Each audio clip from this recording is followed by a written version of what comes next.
What the hell is this? Marcus Thorne's voice was not a question. It was a verdict. It sliced through the oppressive, museum-like silence of his penthouse study, a room where the only sounds were typically the soft rustle of financial reports and the distant, mournful hum of the city far below. He held the single sheet of paper between his thumb and forefinger as if it were contaminated, his knuckles white. Across the top, in the severe, unforgiving font of the city's most exclusive preparatory school, were the words, "Academic Probation Warning," and beneath them, a string of F's next to the word mathematics, each one a red, screaming indictment of his failure as a father. He had just returned from a 2-day trip to Zurich, closing a deal that would net his company 9 figures. He had walked in feeling the familiar, hollow satisfaction of conquest, only to find this letter waiting on his desk, a stark, brutal reminder of the one variable in his life he could not control, could not fix, could not acquire. His son. He stormed out of the study, the letter crumpled in his fist, his movements stiff with a cold, calculated fury. He found them in the sunroom, a space his late wife, Amelia, had designed to be a haven of light and warmth. But now it felt like a stage for his humiliation. His 8-year-old son, Leo, sat at a small table, his back to the door, his small shoulders hunched over a tablet. And beside him, pointing at the screen, was the new assistant, Clara Hayes, a young black woman the agency had sent over 3 weeks ago to manage Leo's increasingly complex schedule of tutors and specialists. She was a quiet, efficient presence, a ghost in the machine of their lives, someone he barely registered beyond her polite, "Good morning, Mr. Thorne." Now, seeing her there, so close to his son, her head bent in a gesture of intimate instruction, felt like an intolerable intrusion. "I believe I pay a team of the city's most expensive tutors to handle this," Marcus said, his voice dangerously low. Both of them startled. Leo flinched, his small body instantly tensing. Clara stood up slowly, her expression a mixture of surprise and professional composure. "Mr. Thorne," she said, her voice calm and even. "Leo finished his session with Mr. Abernathy an hour ago. He was struggling with a concept, so I was just—" "You were— just what?" Marcus interrupted, striding into the room and holding up the crumpled letter. "Were you just helping him fail every single math test he's taken this semester? Is that part of your job description, Miss Hayes? To oversee my son's academic collapse?" The accusation was ugly, irrational, and deeply unfair. But Marcus was a man drowning in his own inadequacy, and he was desperately looking for someone to pull under with him. Leo had shrunk into his chair, his eyes wide with a familiar, terrified stillness. "Sir, I was only trying to show him a different way to visualize the problem," Clara said, her voice retaining its remarkable calm, though he could see a flicker of hurt in her dark, intelligent eyes. "The tutors focus on rote memorization. Leo thinks in pictures, in patterns. He needs to see the logic, not just memorize the formula." "I am not paying you for your pedagogical theories," Marcus seethed, the words dripping with condescension. "I am paying you to manage a schedule of professionals who are clearly failing, a failure that seems to have accelerated since your arrival." He saw her jaw tighten, a subtle, almost imperceptible hardening of her features. "You think my presence is the problem?" she asked, her voice dropping, losing its deferential edge and gaining something else, something sharp and clear as a diamond. "With all due respect, Mr. Thorne, I'm not the one who hasn't attended a single parent-teacher conference this year. I'm not the one his teachers say they can never reach." The truth of it struck him with the force of a physical blow, leaving him momentarily speechless. It was true. He had delegated everything, outsourced his son's entire life, believing that excellence could be purchased and scheduled like any other commodity. "That is none of your concern," he finally managed to say, his voice tight. "Your concern is the schedule, and as of this moment, you have failed to manage it effectively. You're fired." Leo let out a small, choked gasp. His eyes filled with tears as he looked from his father's furious face to Clara's still composed one. "Pack your things and be out of this house in an hour," Marcus snarled. He turned his back on her, a gesture of final, absolute dismissal, and focused on his son. "Leo, we are going to fix this. New tutors, more sessions, whatever it takes." But Leo wasn't listening. He was staring at Clara, his small face a mask of pure, heartbreaking despair. As Clara stood there, absorbing the unjust decree, she didn't plead or argue. She simply held the gaze of the little boy she had come to care for, a silent promise passing between them. Then she gave a single, slow nod to Marcus's back, a gesture of wounded dignity that he would later come to recognize as her signature. She turned and walked out of the sunroom, her footsteps unnervingly silent on the polished floor, leaving Marcus Thorne alone with his victory, a victory that already, profoundly, felt like a catastrophic defeat. The silence that descended upon the penthouse in the hour after Clara's departure was a living, breathing entity. It was thick and suffocating, punctuated only by the soft, hiccuping sobs coming from Leo's room. Marcus stood in his study, the crumpled letter from the school now smoothed out on his desk, its scarlet F's looking like bloody wounds on the pristine white paper. He had done what he always did when faced with a problem. He had identified a variable, assigned blame, and eliminated it. It was the precise, ruthless logic that had made him a legend in the world of venture capital. So why did he feel not a sense of control, but a profound, gut-wrenching hollowness? He had poured himself a glass of expensive single-malt scotch, but the liquid sat untouched, its amber glow offering no comfort. His victory felt like ash in his mouth.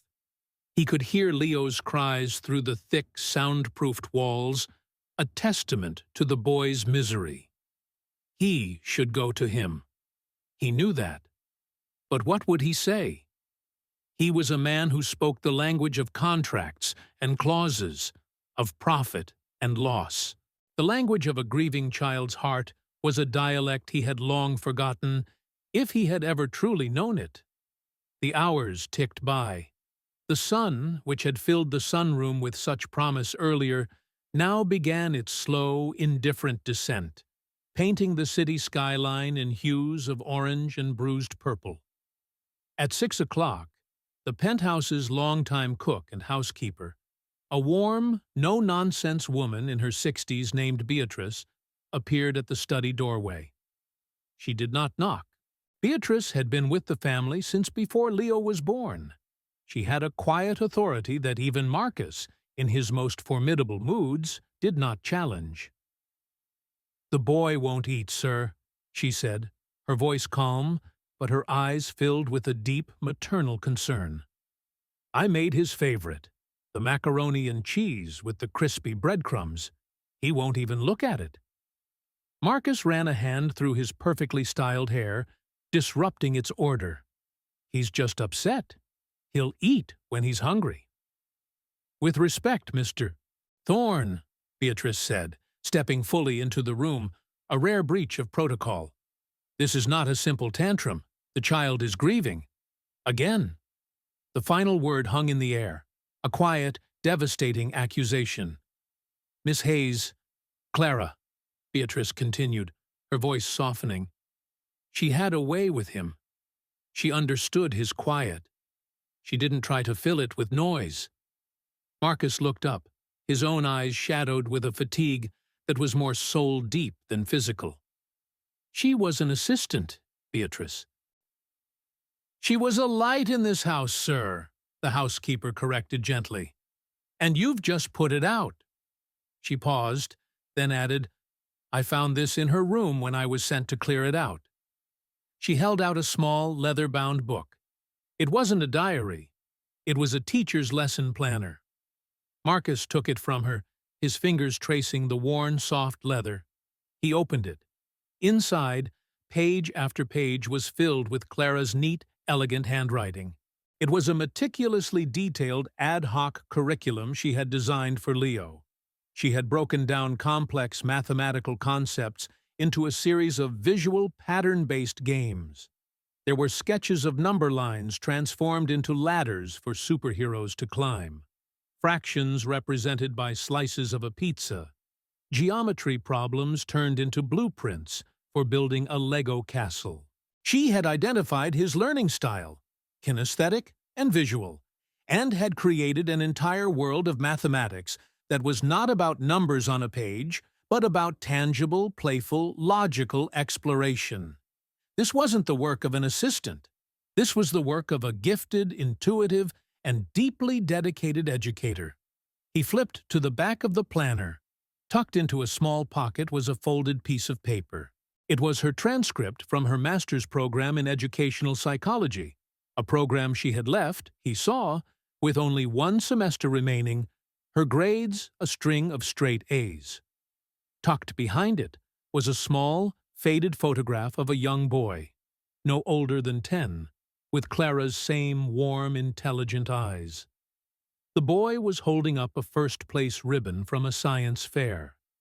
A wave of shame, hot and absolute, washed over Marcus. He had never even asked about her background. He had seen her resume, noted the unfinished degree, and filed her away in his mind as another competent but ultimately unremarkable functionary in his life.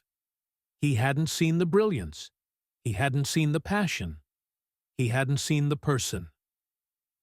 The phone on his desk buzzed, a sharp, intrusive sound. It was Dr. Evans, the headmaster of Leo's school. "Marcus," the man's voice was strained. "I'm calling about Leo. We need to talk. I've just been in a meeting with his math tutor, Mr. Abernathy. He tells me something rather extraordinary has happened." Marcus's throat constricted. "What?" "Abernathy says that in his session yesterday, Leo suddenly understood long division. Not just how to do it, but the theory behind it. He said the boy explained it back to him using some sort of architectural metaphor. Said it was the biggest breakthrough he's ever seen with him. He asked me what on earth had changed." Marcus was silent, the lesson planner still open in his hands. "Marcus, are you there?" Dr. Evans asked. "Yes," Marcus finally managed to say, his voice a raw whisper. "I know what changed, and I think I just sent it away." Leo's academic probation was not just a warning. It was a ticking clock. The letter from Northwood Preparatory, an institution that prided itself on its Ivy League acceptance rate and its zero-tolerance policy for underperformance, had been clear. If Leo's mathematics grade did not show significant and sustained improvement by the end of the semester, in 6 weeks' time, he would be asked to pursue his education elsewhere. For Marcus, a man whose entire life was a testament to the power of elite institutions, the thought of his son being expelled from one was a public and deeply personal form of disgrace. It was a reflection of his own failure. In the days following Clara's dismissal, he had done what he always did: thrown money at the problem. He hired 2 new tutors, both with impeccable credentials and eye-watering hourly rates. He bought a new suite of educational software, the kind that promised to make learning a gamified, interactive experience. But Leo only retreated further into himself. The new tutors reported that he was unresponsive and disengaged. He would stare at the complex equations on the tablet screen, his eyes wide and vacant, as if the numbers were a foreign language he had no desire to learn. The brief, brilliant spark of understanding that Mr. Abernathy had witnessed had been extinguished, leaving behind a cold gray ash of silent resistance. Dr. Evans, the headmaster, called again a week later, his voice now laced with a thinly veiled impatience. "Marcus, we're not seeing the improvement we need to see. In fact, Leo's last assessment showed a marked regression. What is going on?" Marcus, standing alone in the sterile silence of his study, the city lights glittering coldly outside his window, had no answer. He was a man adrift in a sea of his own making, without a compass, without a map. He had to fix this. Not for the school, not for his reputation, but for his son. But he knew, with a certainty that was both humbling and terrifying, that he could not do it alone. He needed the one person who had, for a brief, beautiful moment, understood the language of his son's silent, wounded heart. He needed Clara. Finding her was not easy. The agency, citing his unprofessional termination of her contract, was initially uncooperative. It took a carefully worded letter from his legal team, hinting at the potential for a very public and very messy lawsuit, for them to finally, reluctantly, provide a forwarding address. The address was for a small, unassuming community center in a part of the city he rarely, if ever, ventured into. It was a place of vibrant, chaotic life, a stark contrast to the monastic quiet of his own world. The walls were covered in children's artwork, and the air was filled with the sound of laughter, of sneakers squeaking on a gymnasium floor, and of a patient, female voice reading a story aloud. He found her in a small, sunlit library, sitting in a circle on the floor with a group of mesmerized first-graders. She was holding a picture book, her voice animated, her face alight with a joy and passion he had never seen in her. When the story was over and the children had scattered, she looked up and saw him standing in the doorway. The light in her eyes did not extinguish, but it was instantly shielded, her expression settling into a careful, guarded neutrality that was more impenetrable than any wall. "Mr. Thorne." "Clara," he said, the name still feeling new and unfamiliar in his mouth. I came to apologize." She didn't speak, didn't invite him in.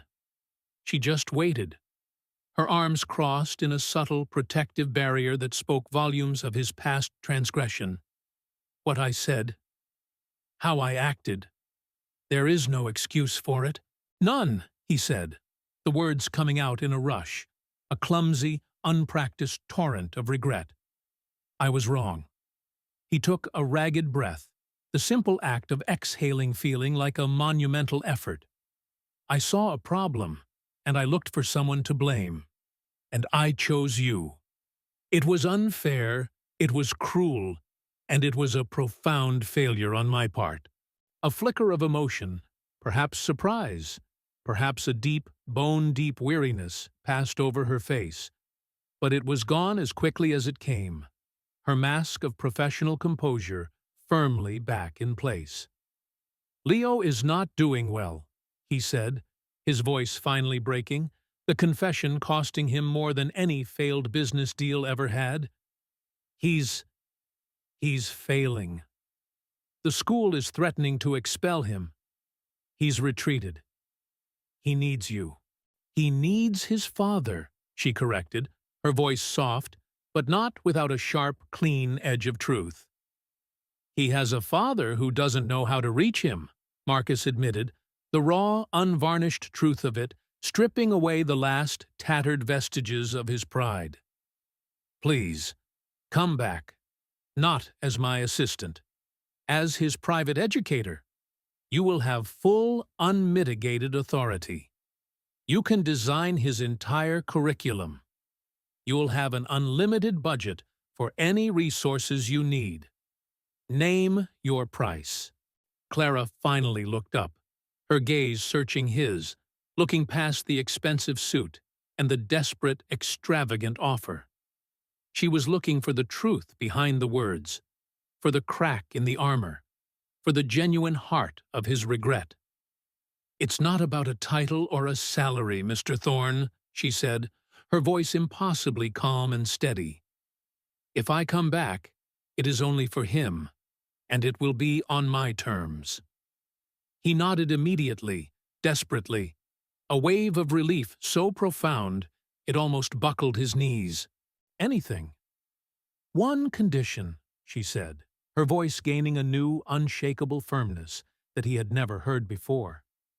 "You have to be there, in the room, for at least one full session, every single day. No phones, no emails, no excuses.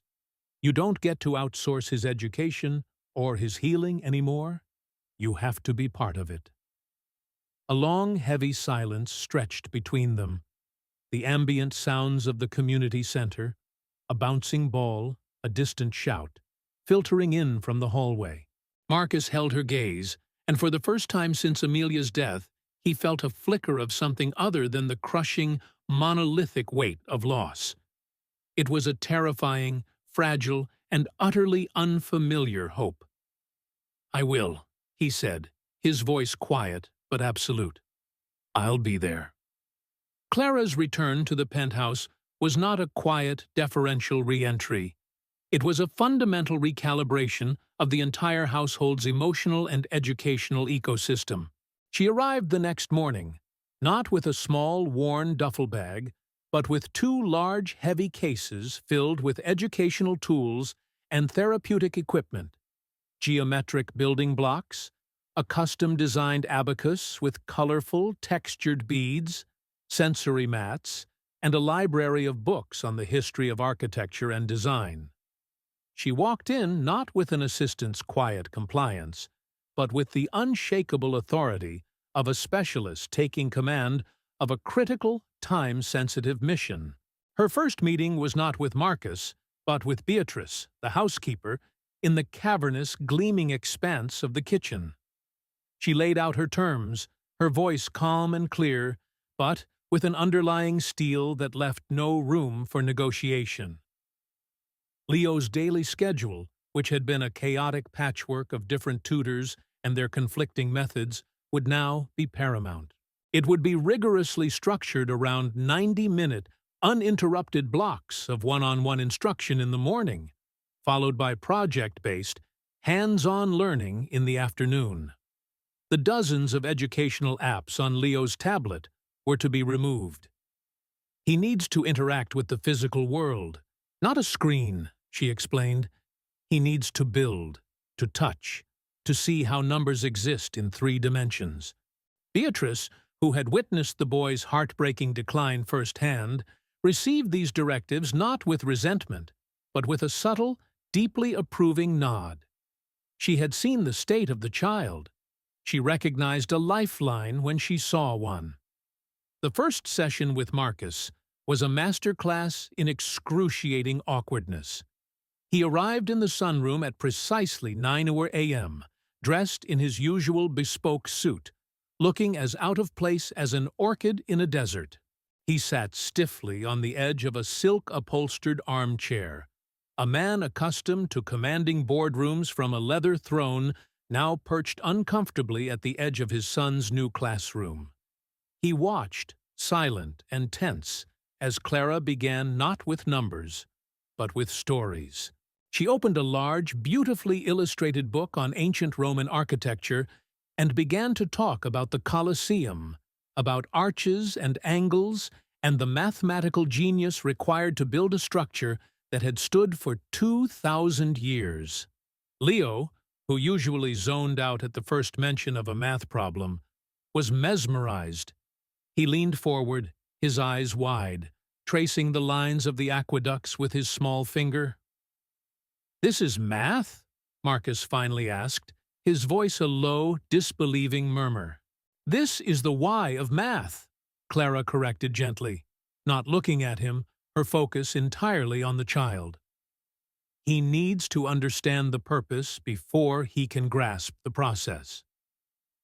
For the first 2 days, that was the full extent of Marcus's mandated involvement, watching from the periphery, a silent, uncertain, and utterly useless observer as Clara deconstructed everything he thought he knew about education.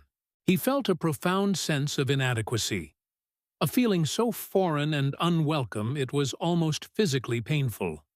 The breakthrough, if one could call something so small and fragile a breakthrough, came on the third day. They were on the floor, surrounded by hundreds of Lego bricks. Clara had given Leo a simple challenge: build the tallest, strongest tower you can, using only triangular and square pieces. Leo, for the first time, was fully engaged, his brow furrowed in concentration. He built a base, then a second level, his small hands moving with a new, confident dexterity. But when he tried to add a third level, the structure became unstable, toppling over with a soft plastic clatter. A sharp, frustrated cry escaped his lips, a sound that in the past would have escalated into a full-blown meltdown. Marcus tensed, an instinctive wave of paternal frustration rising in him. The impulse to correct, to instruct, to say, "No, son, you need a wider base," was immediate and overwhelming. It was the voice of a man who solved problems for a living. But before he could speak, before he could inflict his own results-driven anxieties on his son, Clara held up a single calming hand. She didn't look at him. She didn't speak a word to Leo. She simply began to gather the scattered bricks herself, humming a soft, aimless melody. She started rebuilding her own tower, but she made a deliberate mistake, creating a base that was too narrow, too weak. It, too, collapsed. She looked at it, feigning surprise. She said, tapping her chin. "That didn't work. I think my foundation was too small." She looked at Leo. "What do you think?" Leo, his own frustration forgotten, looked at her tower, then at his, and then a flicker of understanding crossed his face. He pointed to her narrow base. "Too small," he whispered. Clara's lips curved into a brilliant, genuine smile. "You're right," she said. "Let's try again, together." Marcus watched, holding his breath, a complex, painful knot of pride, frustration, and inadequacy loosening in his chest. He was witnessing a language beyond words, a conversation built on a foundation of patience, discovery, and the profound wisdom of allowing a child to find his own answers. He was learning. Weeks turned into a month, the days marked by the slow, steady rhythm of this fragile, sacred routine. Marcus began to anticipate the daily sessions, not with dread, but with a quiet, intense curiosity. He found himself rearranging international conference calls and pushing back board meetings to ensure he was there, on the floor, at 9 a.m. sharp. He learned about the golden ratio from a book on Renaissance art Clara had brought. He learned how to calculate the stress-bearing capacity of a Lego bridge. He learned the name of Leo's favorite architect, Frank Lloyd Wright, and his favorite building, the Guggenheim. One rainy afternoon, Clara brought out a large empty glass jar and a bag of colored marbles. "This is our mistake jar," she explained. "Every time we try something and it doesn't work, we don't get upset. We just put a marble in the jar, because every mistake is a piece of information. It teaches us what not to do next." Leo loved it. He would gleefully drop a marble in the jar every time a calculation was off or a structure collapsed, shouting, "Information!" Marcus watched, a slow, profound smile spreading across his own face. He thought of his own life, of his own mistakes, of the things he had broken. Maybe, he thought, they weren't just failures. Maybe they were just information. It was in the middle of one of these sessions that his phone, which he had dutifully silenced, buzzed with an incoming text. It was a photo from Arthur, the butler. The photo was of Clara's old, discarded lesson planner, which he had apparently found while cleaning out a storage closet. Attached was a close-up of her transcript. The note read, "Sir, I thought you should see this." Her potential was always there. A current of warmth, of an unspoken, profound connection flooded through him. He looked at Clara, who was now laughing as Leo tried to explain the concept of pie using a pizza pie analogy. He saw her not as an employee, not as a specialist, but as a brilliant, compassionate, and utterly extraordinary woman. They were no longer just a father and his son's educator, locked in a contractual arrangement. They were two people, tethered by love and loss to the same small, brilliant center of gravity. A boy who was finally, painstakingly, learning to see the beautiful, logical, and magical world hidden inside the numbers. The tentative, fragile peace that had settled over the penthouse, an ecosystem of Lego bridges, mistake jars, and quiet, incremental progress, was shattered by the unexpected, unannounced arrival of Amelia's sister, Catherine. She did not call ahead. She did not wait to be announced by Arthur. Marcus's sister-in-law swept into the lobby of the building like a summer storm front, dressed in an impeccably tailored suit of pale pink that seemed to mock the somber, quiet atmosphere of the home. Her blonde hair was styled in a sharp, professional bob, and her eyes, a paler, colder blue than her late sister's, were as sharp and analytical as the spreadsheets she managed for a living. Catherine was a woman who did not believe in sentiment. She believed in results, and she had come for a full accounting. She found them in the sunroom, which had been transformed into Leo's primary learning space. It was a scene of quiet, focused, domestic industry. Marcus, his suit jacket discarded and sleeves rolled to his elbows, was on the floor, helping Leo measure the angles of a complex structure they were building out of magnetic tiles.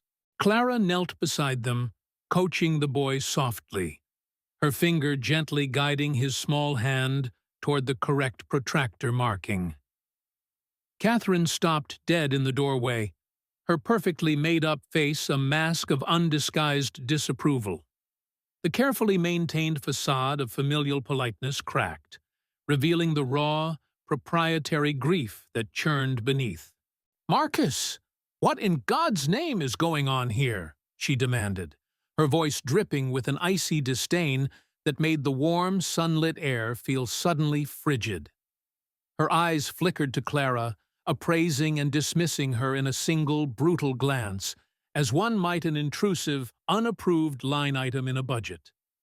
"Aunt Kate!" Leo chirped, his face lighting up with the innocent, uncomplicated delight of a child seeing a familiar face.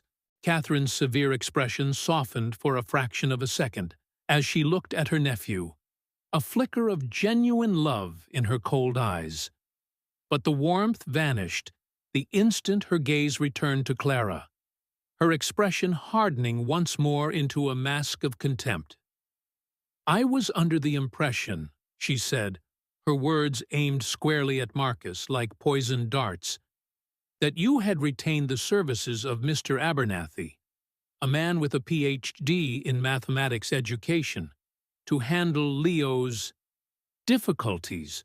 Her tone made it unequivocally clear that the woman on the floor with her nephew was not included in that esteemed category. "This is Clara Hayes, Catherine," Marcus said, rising slowly to his feet, his own posture stiffening in response to her attack. "She is Leo's private educator." Catherine arched a perfectly sculpted eyebrow, the gesture a masterclass in condescension. "Educator?" "The placement agency I contacted for a reference informed me she was a former personal assistant, a woman of color with an unfinished degree." The descriptive, dismissive term hung in the air, ugly and sharp and dissonant in the cheerful sunroom. Marcus's jaw tightened, a muscle pulsing rhythmically in his cheek. "Her methods are unconventional, her results are undeniable, and her race is entirely irrelevant." "Is it?" Catherine countered, stepping fully into the room, her presence, her expensive perfume, her aura of monolithic self-assurance, dominating the space. I find it highly irregular that this woman has been given such an intimate and influential role in my nephew's life. A boy who is already on academic probation, Marcus, needs structure and rigor. He needs a proven methodology. He needs family. The implication was a stiletto, sharp, thin, and aimed directly at Clara's heart.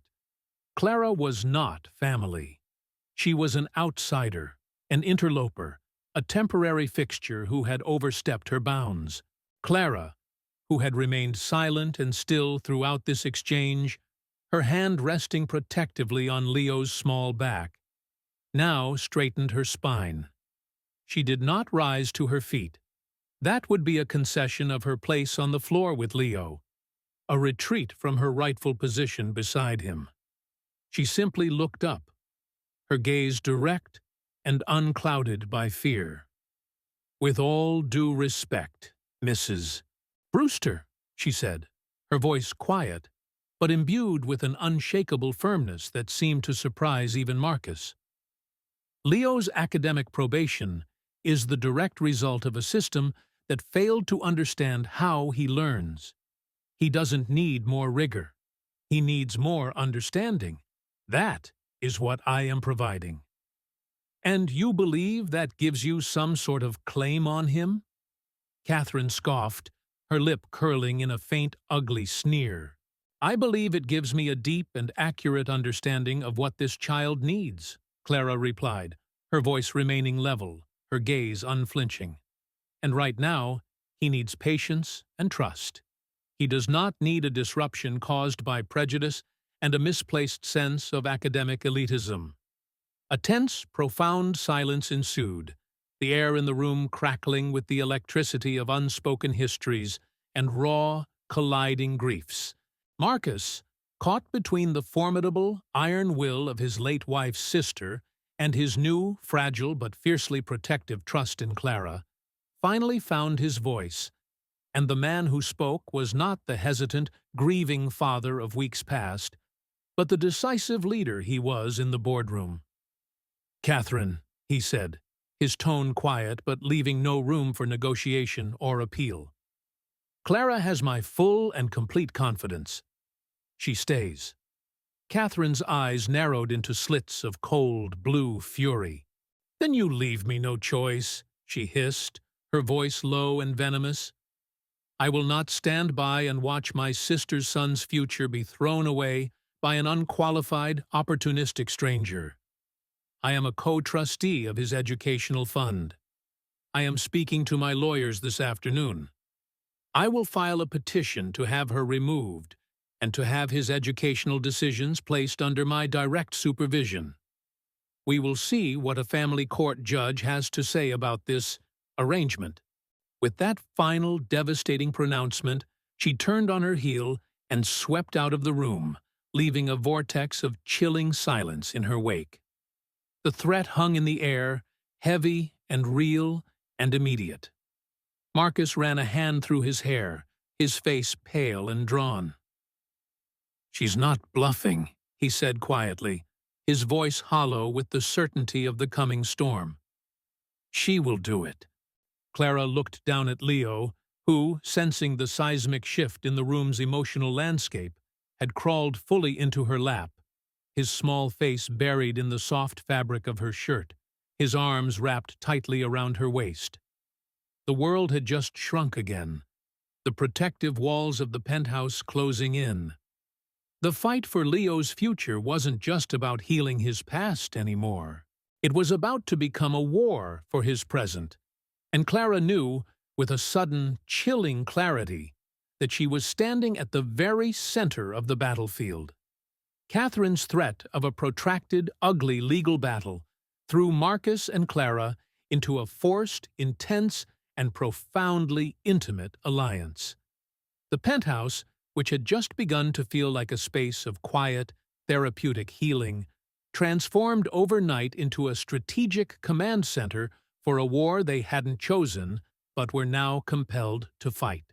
Lawyers, their faces grim and their voices a low, constant murmur of legal precedents and strategic options, came and went. The grand, echoing dining room table, once reserved for silent, solitary meals, was now permanently littered with stacks of legal documents, depositions from Leo's former tutors, and educational psychology textbooks that were underlined and flagged with dozens of colored sticky notes. In this new, high-stakes arena, Marcus was a different man. The cold, decisive CEO, the one who had been softened and humbled in the quiet of the sunroom, re-emerged, but his focus this time was not on profit margins or market share. It was on the singular, ruthless, and all-consuming goal of protecting his son's fragile, budding confidence from being crushed under the weight of his aunt's rigid expectations. He and Clara worked late into the night, every night, a strange, sleep-deprived team fueled by endless pots of black coffee and a shared, desperate purpose. He handled the intricate legal strategy, his mind sharp and analytical as he dissected precedents from similar cases involving alternative education and drafted blistering affidavits. She, in turn, became the chief architect of their defense's core argument, meticulously compiling the overwhelming evidence of Leo's progress. She organized her lesson plans into a comprehensive, alternative curriculum, edited hours of video clips that showed Leo enthusiastically explaining concepts like tessellation and the Fibonacci sequence using his Lego creations, and created detailed charts that tracked his test scores' steady, remarkable climb from failing grades to solid Bs. It was in one of these late-night sessions, surrounded by the ghosts of his wife's architectural books in the vast, silent library, that Marcus's carefully constructed armor of professional detachment finally, completely, cracked. He was staring into an untouched glass of amber whiskey, the crystal catching the low, warm light of the desk lamp when he spoke, his voice so low that Clara had to lean in to hear him over the soft rustle of her papers.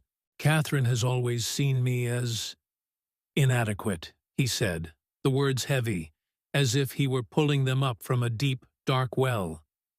"Amelia, my wife, she was the brilliant one, a prodigy in architectural design. She could see the beauty and the structure in everything. I was just the numbers guy, the one who financed her genius." Clara looked up from the report she was annotating, her pen pausing mid-sentence. The air in the room grew still. "Catherine thinks I'm trying to turn Leo into me, practical, unimaginative. She thinks I don't understand his potential, that I'm stifling the part of him that was like his mother." He gave a bitter, self-deprecating laugh. "And the hell of it is, for a long time, she was right. I was so afraid of him failing, of him not measuring up to her memory, that I tried to force him into a box he was never meant to fit in." He finally looked at Clara, his eyes stripped bare, raw with a grief and an insecurity he had never allowed anyone to witness before. "I was failing him, and I didn't even know how to stop." A long, profound silence filled the room, broken only by the soft, distant hum of the city that never slept, far below them. Clara chose her words with the care and precision of a surgeon tending to a vital artery. "You can't carry the weight of her legacy for him, Marcus. That's not your burden to bear. Your job is to give him the tools to build his own." She watched him, saw the flicker of protest, of ingrained self-doubt in his eyes, and she made a decision. It was time to build a different, more profound kind of bridge between them, one built not on a shared purpose, but on shared pain. "I failed someone too," she said, her voice dropping to a soft, confidential whisper. "My little sister, Sarah, she was different. The doctors called it a processing disorder. She saw the world in a way no one else did. School was a nightmare for her. My parents tried everything, but they didn't understand. I did. I knew how to reach her. I was the only one. Tears she hadn't shed in years, tears she had locked away behind a wall of professional competence, burned hot behind her eyes. I was in my master's program, working on my thesis on alternative learning styles. I was so close. But she was getting worse, more withdrawn. I made a choice. I dropped out. I came home to create a school just for her, in our little apartment. She looked down at her hands, which were clenched so tightly in her lap that her nails dug into her palms. But I was too late. The world had already convinced her she was broken. She took her own life 2 weeks after her 16th birthday. Marcus stared at her, the vast, unbridgeable gulf between them, of wealth, of race, of life experience, suddenly, completely vanishing. It was replaced by the universal, desolate, and achingly familiar landscape of grief and guilt. In that moment, they were not a billionaire and his son's educator. They were just two people, haunted by the relentless, whispering ghosts of what-ifs, and bound by a shared, desperate need to protect a child from a world that did not understand. It was in that moment of shared, devastating vulnerability that their alliance was truly and irrevocably forged. It was no longer a professional arrangement of convenience or necessity. It was a bond, deep and resonant, sealed in the quiet, sacred understanding of shared, unbearable loss. The next morning, driven by this new, unspoken intimacy and a desperate search for anything that might bolster their case, Clara was looking for a specific file on Leo's early preschool assessments in Amelia's old office. A sun-drenched room filled with books and architectural models that Marcus had kept locked. A perfect, untouched shrine until now. It was on a high, dusty shelf, tucked away behind a row of dry architectural journals, that she found it. A slim, leather-bound sketchbook. It wasn't filled with designs for buildings. It was filled with sketches of educational toys and games. Amelia had been designing a new way to teach math to children, using the principles of architectural design: balance, symmetry, spatial relationships. She had sketched out plans for a 3-dimensional magnetic abacus, for building blocks that taught fractal geometry, for puzzles that explained calculus through visual patterns. It was a work of pure, intuitive genius, and on the last page there was a handwritten note. Her elegant, confident script filled the page. For Leo. Because the world is not made of numbers, my love. It is made of shapes and stories. Find the stories, and the numbers will make sense. I know you will. You have my eyes. And beneath it, a final, chillingly prescient line. If I'm not here to teach you, I know the right person will find her way to you. Trust her. Clara sank into the soft leather of Amelia's desk chair, the sketchbook clutched tightly in her hands, hot tears blurring the elegant, looping ink on the page. Amelia had known. She had seen the path, had understood her son's mind in a way no one else had. And she had, with a mother's unshakable faith, predicted Clara's arrival. This wasn't an accident. This wasn't a coincidence. This was a legacy, an inheritance of trust, passed from one brilliant, unconventional mind to another.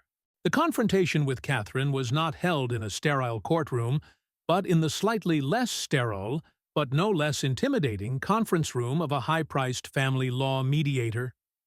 Catherine sat on one side of the vast, polished table, flanked by 2 sharp-suited lawyers who radiated an aura of expensive, predatory competence. She was the very picture of concerned, righteous indignation. On the other side sat Marcus, with Clara directly beside him. Her presence was not a provocation. It was a silent, powerful declaration of their united, unshakable front. Catherine's lead lawyer, a man with silver hair and a voice as smooth as aged whiskey, began. He painted a masterful, condescending picture of a loving, concerned aunt, a woman simply trying to uphold the high academic standards her late sister had embodied, standards that were now being threatened by the unorthodox and unproven methods of an unqualified and dangerously influential private assistant. He presented Leo's failing report cards from before Clara's arrival as Exhibit A, and a binder of her unaccredited homemade curriculum as Exhibit B. "This woman, Your Honor," he concluded, his voice resonating with a dramatic, practiced gravitas, "is gambling with my client's nephew's future. A future his mother, a true genius, had meticulously planned for him." When it was their turn, Marcus spoke first, but his strategy was a shocking, brilliant departure from the aggressive defense his own lawyers had meticulously prepared. He didn't defend his own choices. He celebrated his wife's. "My late wife, Amelia, was indeed a genius," he said, his voice clear and steady, resonating with the quiet, irrefutable power of unvarnished truth. "She was a visionary, and she knew, better than any of us, what our son needed to thrive." He turned his gaze directly to Catherine, not with anger, but with a look of profound, sorrowful acknowledgement. "You were right to be concerned about his education, Catherine. I was concerned. We were all looking at the problem from the wrong angle."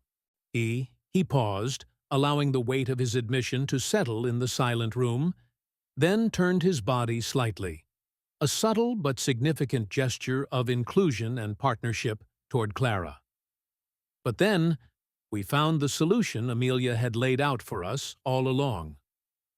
With a calm, deliberate movement, he slid a document across the polished surface of the table.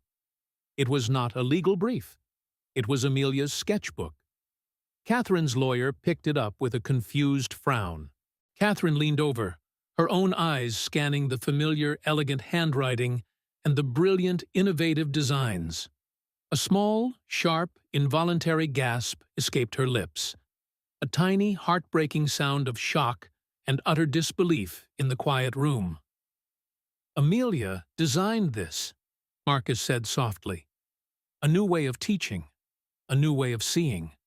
She knew Leo's mind was like hers, visual, structural, creative, and she left us a blueprint." Then it was Clara's turn to speak. She didn't rise to her feet. She remained seated, her posture radiating a calm, centered strength that seemed to quiet the very air in the room. She didn't speak of her qualifications or her unfinished degree. She spoke of Leo. She described the little boy she had first met, a child drowning in a sea of numbers he couldn't understand, a child convinced he was a failure. And then, her voice softening, she described the boy he was becoming. Curious, confident, a child who now saw math not as a punishment, but as a playground. She opened the sketchbook to a specific page. "Amelia didn't fear that Leo would fail," Clara said, her voice gentle but firm as she looked directly at Catherine, a look not of accusation, but of shared, tragic understanding. She feared that the world, in its rigid, unimaginative way, would fail him. "Leo doesn't need to be forced into a box of rote memorization, Mrs. Brewster. He needs the freedom to build, to create, to discover the world on his own terms." She closed the sketchbook softly. "That is what I have given him. It is what his mother designed for him. And it is what his father is now, every single day, learning with courage and humility to champion." The room was utterly, profoundly silent. Catherine stared at the sketchbook, then at Clara, then at her brother-in-law. The icy armor of her righteousness so carefully and painfully constructed over months of grief and anger, began to crack. Beneath it was not a monster, but a grieving sister, terrified of losing the last living piece of her own sibling's brilliant legacy. Tears, hot and unexpected, welled in her eyes. She never showed me," Catherine whispered, her voice breaking, the sound of a heart shattering in the quiet, sterile room. "She never told me she was working on this." The fight was over. Later that evening, after Catherine had tearfully and formally withdrawn her petition, Marcus found Clara standing on the penthouse balcony. The city lights glittered below them like a vast fallen constellation. "Amelia's sketchbook," he said, coming to stand beside her, his voice filled with a quiet, reverent awe. "You were her voice today." "I just followed her blueprint," Clara replied, her gaze fixed on the distant, dark horizon.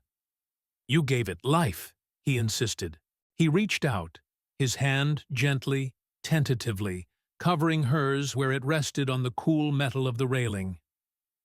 "She entrusted him to you, in her own way. And now, I am too." He pulled a folded legal document from the inner pocket of his jacket. It was an updated page from his last will and testament. He had spent the entire afternoon with his lawyers. He had amended the guardianship clause. It now read, "In the event of my death or incapacitation, full and sole guardianship of my son, Leo Thorne, is to be granted to Clara Hayes, who has proven herself to be a protector of his well-being and a steward of his mother's most brilliant legacy." "Marcus, she started, her voice thick with an overwhelming wave of emotion. "This isn't a contract, Clara," he said, his eyes searching hers in the soft, ambient glow of the city. "It's a promise. You are his family. You are our family." She didn't pull her hand away. And in the quiet of the night, high above the sleeping city, two fractured souls and one little boy were no longer just surviving a tragedy. They were beginning, together, to build a home. A new kind of quiet, one that was peaceful, organic, and alive, settled into the Thorne penthouse in the weeks following the seismic confrontation with Catherine. It wasn't the sterile, empty silence of profound, unarticulated grief, but the gentle, humming stillness of a life being painstakingly, lovingly rebuilt. The sound of Leo's hesitant, happy chatter, once a shocking rarity, now filled the rooms. He would follow Clara from the sunroom to the kitchen, a small, determined shadow, narrating his world in a charming, chaotic patchwork of single words and newly formed two-word phrases. "Clara, build! Leo, shape! Daddy, home!" Each utterance was a small, precious miracle, a testament to the deep, foundational healing that was taking root in the home's wounded heart. The victory over Catherine had not been a triumph of conquest, but a painful, necessary, and ultimately graceful realignment of their shattered family. She had begun visiting twice a week, no longer as a formidable matriarch inspecting her territory, but as a grandmother, tentative, humble, and learning. She would sit on the floor, her impeccably tailored suit a stark, beautiful contrast to the colorful chaos of Leo's Lego creations, and she would listen, really, truly listen, as Clara explained the mathematical principles behind the cantilevered bridge Leo was constructing. One afternoon, as Leo successfully demonstrated the Pythagorean theorem using a set of magnetic tiles, Catherine turned to Clara, her eyes holding a sad, clear, and profound wisdom. "I spent so many years telling Amelia what a mother should be," she said softly, her voice filled with a quiet, aching regret. "I never stopped to ask her what kind of mother she wanted to be. Thank you for showing me the difference." The words were a quiet peace treaty, an acceptance not just of Clara, but of her own sister's long-silenced truth. Clara's role in the house had solidified, transforming from educator to the undeniable emotional architect of their new life. Marcus, forever changed by the confrontation with his own grief and his wife's hidden truths, was more present than he had been in his son's entire life. He rescheduled international meetings, left the office at a reasonable hour, and made their evening project sessions a non-negotiable, sacred part of his day. One evening, as they sat together on the living room carpet, a comfortable silence between them, watching Leo finally, confidently, construct a perfect geodesic dome out of straws and connectors, Marcus reached for Clara's hand without a word. It was a simple, spontaneous gesture, filled with a universe of unspoken gratitude and a burgeoning, tender affection that was both terrifying and exhilarating. He was looking at her not as an employee, not as a savior, but as a partner, an equal. It was in this atmosphere of fragile, growing, and deeply cherished peace that the final storm broke, arriving not with the bang of a dramatic confrontation, but with the quiet, devastating slit of a white, official-looking envelope delivered by a stone-faced courier. It was from the State Department of Education. Marcus was there when she opened it. He saw the color drain from her face, saw her hand tremble as she read the single devastating sheet of paper. "What is it?" he asked, his voice sharp with immediate, protective concern. "It's a formal notice," she whispered, her voice barely audible, the paper shaking in her grasp as if it were alive. "My teaching certification. It's under review for immediate suspension." Marcus took the paper from her, his own eyes scanning the dense, weaponized legalese. The complaint was anonymous, but the allegations were vicious and surgically precise. It accused her of providing educational instruction without a state license, of administering an unapproved and potentially harmful curriculum to a minor child, and, most cruelly, it referenced her history of academic instability, citing her abrupt withdrawal from her master's program. "This is Catherine," Marcus said instantly, his voice a low, dangerous growl. "She lost in mediation, so now she's trying to come at you from another, dirtier angle." But Clara slowly shook her head, a sickening, cold certainty dawning in her eyes, a truth she could feel in her bones. "No, this isn't her. The details about my master's program, the specific course codes, the name of my thesis advisor, no one knows those things. My academic records are sealed.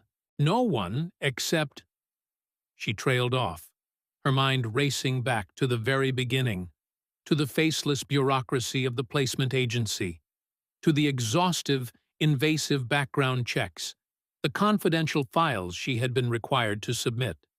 Someone had dug into the deepest, most protected, most painful corner of her past and had weaponized her most profound wound against her.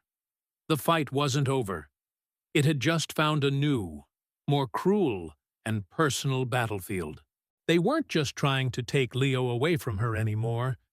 They were trying to take away the very core of who she was, the educator, the innovator. They were trying to tell the world that her gift was, in fact, a crime, and that her unique, brilliant methods were a form of negligence. The final scene unfolded not in a sterile courtroom or a high-stakes boardroom, but in the quiet, sunlit living room of the penthouse, a space that had transformed over the last few months from a gallery of grief into a sanctuary of hard-won healing. It had been 3 long, agonizing days since the notice from the Department of Education had arrived. 3 days of frantic late-night calls to lawyers, of strategic consultations, and of a gnawing dread that had settled deep in Clara's bones. Marcus had mobilized his entire legal team, a veritable army of the city's best and brightest. But the anonymous complaint was insidious, a venomous ghost they couldn't seem to fight in the open. This morning, he had called an emergency meeting, not with his lawyers, but with the only people who mattered. Clara sat on the plush sofa, a mug of untouched chamomile tea growing cold in her hands. Marcus paced before the fireplace, his movements tight with a restrained, simmering fury. And on the armchair opposite Clara, looking smaller and more fragile than ever, but with a new, clear light in her eyes, sat Catherine. "I did not file that complaint," Catherine said, as soon as she arrived, her voice clear and devoid of any artifice, her gaze directed squarely and respectfully at Clara. "I know what you must think of me, but my war with you is over. I would never, ever use your past against you. That is a line I would not cross." Clara looked at her, and, to her own surprise, she believed her completely. The calculated cruelty of the attack didn't have Catherine's polished, legalistic signature. This was something else. This was gutter fighting. It was then that Beatrice, the housekeeper, her face a mask of grave concern, entered the room, her usual impeccable composure slightly frayed. "Sir," she said, her voice low and steady, "there is someone here to see you. He says it's a matter of extreme urgency regarding the education complaint." A man stepped into the room behind Beatrice. He was of average height, dressed in a nondescript suit that looked a size too big for his frame, his face a mask of nervous, profuse sweat. It was Mr. Abernathy, Leo's former and very expensive math tutor. "I had to come," Abernathy stammered, his eyes darting around the room, avoiding everyone's gaze. I made a call I shouldn't have. There was pressure." "Pressure from whom?" Marcus demanded, stepping forward, his voice a low growl that made Abernathy flinch. Abernathy swallowed hard, his Adam's apple bobbing in his throat. "A board member at my tutoring agency. He's also on the board of a major corporate rival of yours, Mr. Thorne, a man named Peterson. He heard about Miss Hayes, about her success with your son, after all of us had failed. He saw an opportunity." "An opportunity for what?" Clara asked, her own voice dangerously quiet, cutting through Abernathy's nervous rambling. "To create a scandal," Abernathy admitted, the words spilling out in a desperate, pathetic rush. "To paint you as unstable, your educational methods as reckless and unorthodox. Peterson wanted to trigger a stock drop, to create an opening for a hostile takeover of your new educational tech division. He paid me handsomely to dig up your entire confidential file from the agency, to find anything that could be twisted. He's the one who filed the anonymous complaint with the state." The ugly, simple, devastating truth landed in the room with a thud. This was never about Leo's welfare. It was never even about Clara. It was about money. It was about a ruthless corporate predator using a woman's deepest grief and a child's profound vulnerability as collateral damage in a cold, brutal game of power. Clara closed her eyes for a brief moment. The sheer, calculated cruelty of it, the absolute soullessness, was breathtaking. But when she opened them again, there was no fear left. There was only a calm, cold, clarifying fire. "Do you have proof of this?" Clara asked, her voice steady as she looked directly at Abernathy. "Does Peterson have any evidence of your conversation?" Abernathy nodded miserably, his hand fumbling in his jacket pocket. He pulled out a small, sleek audio recorder. "I record all my sensitive calls," he whispered, his voice thick with shame. "It's a habit, for protection. It's all on here." Marcus took the recorder, his expression hardening into something Clara had never seen before. It was not the face of a grieving father or a humbled CEO. It was the face of a man who was about to burn down an entire empire to protect his own. The rest happened with astonishing, ruthless speed. Marcus's lawyers, armed with the undeniable evidence on the recording, filed for an immediate injunction against the Department of Education's review and a multi-million-dollar defamation lawsuit against Peterson and his firm. The State Board, presented with clear, irrefutable evidence of a malicious, fabricated complaint, threw out the case against Clara within hours, issuing a formal apology. By evening, the story had broken across every major financial news network, and Peterson's career, along with his company's stock, was in a spectacular, irreversible freefall. That night, the three of them, Marcus, Clara, and Catherine, sat together in the living room. The fire crackled softly, casting a warm, dancing glow on their faces. Leo was asleep upstairs, safe, his dreams filled with Lego castles and geometric stars. "It's over," Marcus said, his voice filled with a profound, weary relief. "For now," Clara replied softly, a small, wise smile touching her lips. Catherine reached across the space between them and placed a delicate, cool hand on Clara's. "You are an extraordinary woman, Clara Hayes," she said, her voice filled with a respect that had been hard-won and was now absolute. Amelia saw it from the very beginning.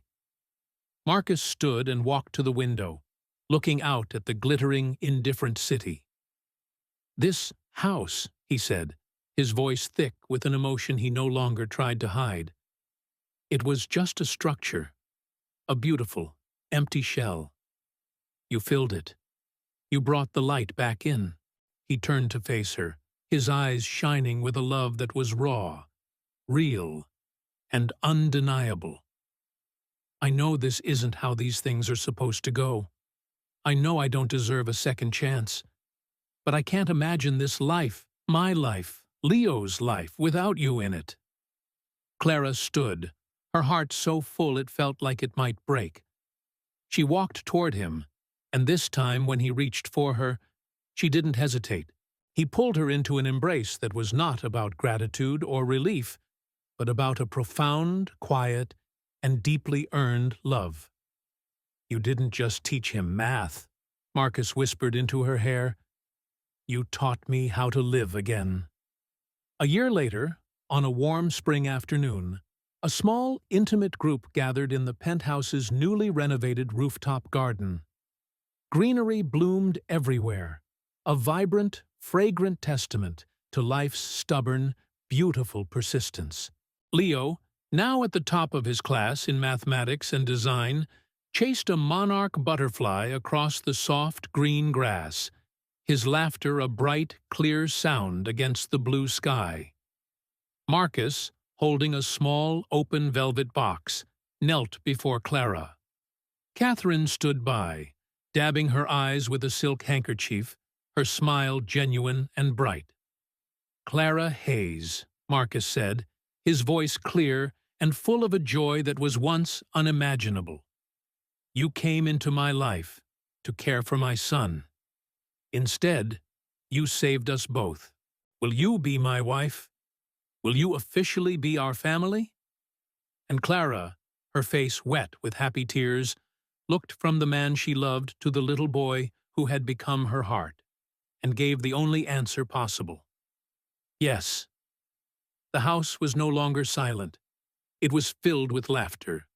And the family, built not on blood, but on the unshakable foundation of courage, trust, and a love that had been tested by fire, was finally, beautifully, and completely whole.